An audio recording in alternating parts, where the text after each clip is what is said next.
Hello and welcome to another week on Fat Happens.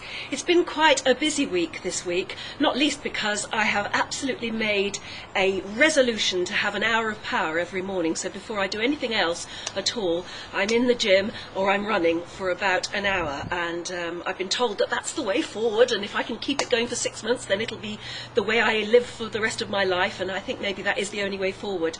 I get so many emails and letters from you saying how you're doing at the moment. Well, the short answer is that I've done quite well. I've lost quite a lot of weight, but I've still got further to go, and now it comes down to sheer discipline, learning new habits, getting sort of exercise into my daily routine, so that I walk at least 10,000 steps a day, or at least I go to the gym and do an hour of really good working out, something that builds exercise into the day, because I think that really is the only way forward. And so I think the next couple of stones that I'd still like to lose are going to be through sheer hard work, like everybody else. But I mean, I know I've got a lot of opinions from all sorts of people who say that gastric surgery is a bit of a cheat, it's an easy way out, it's a magic pill or potion, and of course it is none of those things. It is simply a tool for some people who just can't beat it any other way. It's just an extra tool for them. But it takes learning how to use it, and it doesn't make it easy. A lot of people actually can put on weight and sabotage themselves completely, even if they've got a gastric band or bypass, which isn't quite so easy. But it is not an easy way forward, and I'm learning the long hard road now, but it really is worth it. If you are at all wondering about gastric surgery, then you ought to speak to one lady, or at least you ought to hear what she has to say. You will have seen her probably on an ITV documentary called Supersized Surgery. She's called Francine, and she lost stones and stones and stones in weight. And you'll probably benefit a lot from hearing her story. Now she is beginning to help others. She's part of the Harley nutrition clinic, and she says she's an ecstasy aunt rather than an agony aunt, but she's just trying to help people with listening to their problems, helping them with ways forward, and of course the wealth of her experience. So I thought you'd like to hear what she has to say. Of course, I had to ask her first of all, how much weight did you lose? How big were you to start with? I was 23.5 stone. Why? Do you know why? I thought it's just because I'm Jewish and I like to eat, and I eat lots of bagels. But no, it was, instead of, like we said with your site, that happens, shit happened. And it happened to me, and whether my husband looked at other women, or whether I couldn't lose the weight after having my babies, or my parents dying. I'm also a medium, that's my job, and when clients come to me, when they lose their children, lose their lives, lose their way in life, I felt that it was my role to eat for all their stuff. So I just ate my way through life. I ate my way through the happy bits and all the sad bits. Did you ever think that it was a mental and emotional thing, or did you just think it was because you were just eating too much food?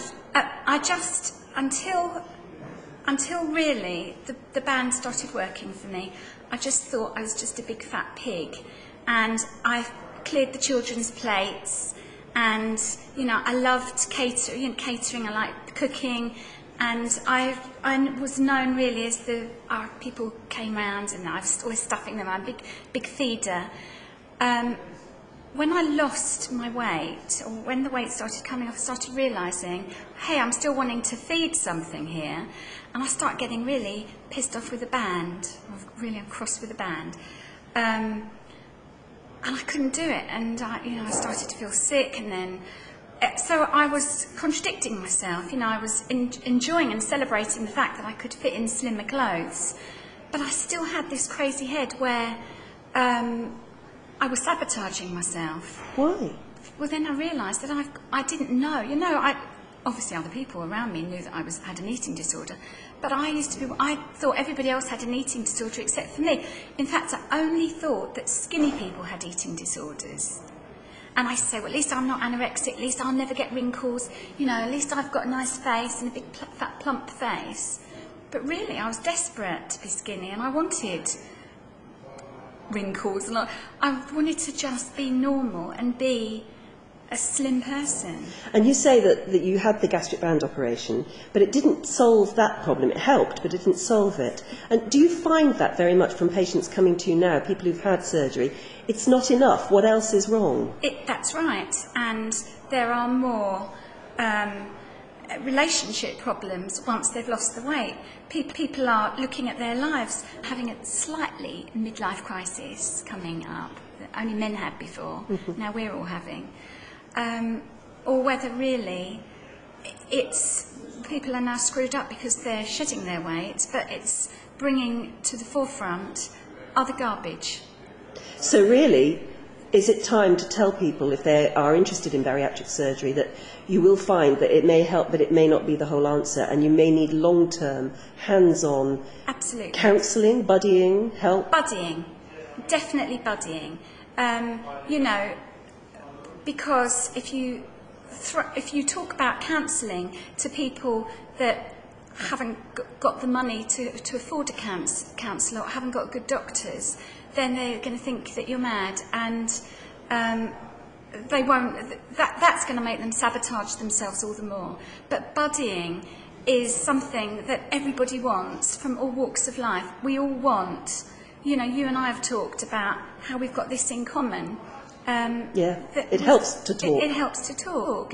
So there you are, we all need buddies, but we need special friends, special buddies who know what it's like to travel this long road, who know what it's like that losing weight isn't easy and that it can sometimes be a long and even a lifelong struggle. That's what this website is all about. Fat happens. In actual fact, I've had a lot of letters from people who say, do you know, Anne, fat doesn't just happen. There is a reason that a lot of people are fat, and maybe they need to understand that reason. So you'll probably find me talking more and more over the coming weeks about the strength of body power rather than just about fat happening. That may be what in the end we call fat happens, body power, and that's something that you and I know lots about. So stick together and let's lose weight by making buddies, making friends here.